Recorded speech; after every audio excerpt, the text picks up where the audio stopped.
The recent Manticore changes have enabled a rather wild Volatile Titan build, which features rapid ability cooldowns, a super which I've managed to keep active for over 2 minutes, and in fact I think it could even be limitless, and some questionable but effective weapon choices. It really has it all. And the stars of the show here, well other than the Manticore itself, is these two aspects, offensive bulwark and controlled demolition.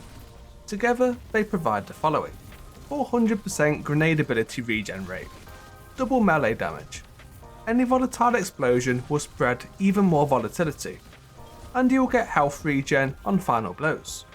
But to benefit from all these effects, the first thing is having a void overshield. That's where the Manticore comes in. This SMG can now on demand provide overshields, as well as benefit itself from volatile rounds. And this is due to the following patch. Manticore Catalyst has been changed to the following. Final blows and sustained damage of this weapon while airborne will grant a void overshield, and return ammo to the magazine. And this effect activates on any final blow, or 15 shots against the orange bar or higher enemy, with 1/3 of a full overshield provided each time, and that in turn activates offensive bulwark. But what about volatility? The fragment Echo of Instability could be used to grant void weapons volatile rounds on grenade final blows, and with 400% grenade recharge rate, this will be frequent enough for near 100% uptime. And while I'd recommend this, and it's pretty good by itself, it's only near 100%. Turns out there's an even easier way to apply volatile all the time, and this is that while an overshield is active, offensive bulwark not only doubles melee damage, but also uncharged melees are reclassified as charged melees, and as such will apply volatile on hit. It also means that heavy-handed will generate orbs from any of these melees too. So now we have unlimited overshields and unlimited volatility, and a little bit of melee support. What would be a good exotic armor pairing? Heart of Inmost Light would pretty clearly work here, but it's a bit too basic, and I found something which is much more fun and actually quite effective in the fang pauldrons.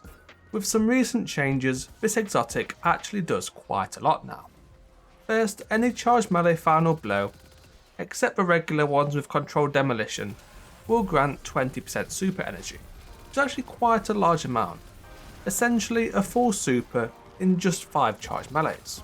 And also, upon meeting this condition, 4 stacks of void weapon surge will be granted for 11 seconds, but these surges can also be granted or extended by any void weapon final blows, and that means there's no need to run any surge mods, opening up options such as melee kickstart, which I will get into later. And the final and most ridiculous effect is that while in the Sentinel Shield super, any shield throw final blow will return 10% super energy, and somehow this isn't capped, meaning that if there's enough enemies you can just keep on going forever. The super used in this clip lasted over 2 minutes, and it could have easily been more. This isn't the highest damage super by any means, but the uptime is pretty ludicrous. It can be charged in basically seconds, yet lasts minutes, even when it's used against boss targets should there be any other adds nearby, which is usually the case. The shield throws bouncing target to target will just keep the super going. But I suppose that's enough now on this ridiculous exotic. For the build to work at its absolute best, there's quite a lot of moving parts which are important to get right. So first into the subclass options. Aspects, I've already covered these as offensive bulwark and controlled demolition. Grenade final blows are also quite important, it's a really easy way to trigger volatile rounds, so I went with Vortex Grenade. Scatter could also be used here. Powered melee, it's surprisingly quite a tough choice, as a lot of super energy will be coming from powered melee final blows. Shield Toss allows for it to be used at range, and convenient while airborne with a Manticore, but deals less damage. Shoulder Charge has to be charged up, but deals higher damage. Although I think the real decider here is you can't really miss with a Shoulder Charge. A shield throw is actually quite easy to, so I would sway more towards the Shoulder Charge overall. For fragments, Echo of Instability is a must. Echo of Undermining is also highly recommended since so many grenades will be available.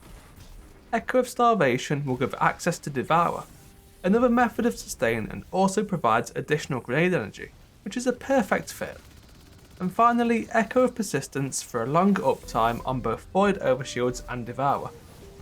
This fragment's normally just too good to pass up on. For other weapons in the build, I went with a Regnant. Heavy GLs are finally in a great spot, and this one shares the benefits of ×4 Void Weapon Surge provided by Doomfangs. A crafted roll of auto-loading holster and explosive light is fantastic, as Orbs of Power will be in plentiful supply. A strong special weapon of choice should also be used in the kinetic slot. 1-2 punch shotguns don't really work with any of the class charge melee options, but they will actually function with the offensive bulwark boosted melees, so still a viable choice. Scatter Signal is an ever-present too, ideal for major or boss enemies. And the armor mod setup here is also slightly atypical due to the surges already being covered. Instead, the armor mod loop will consist of Harmonic Siphon, 2 melee kickstarts, 1 heavy-handed, charged up and stacks on stacks. This combination of mods will allow for the class charge melee to be available as much as possible. The remaining mod slots are also used for melee support in Invigoration, Hands-on and Outreach.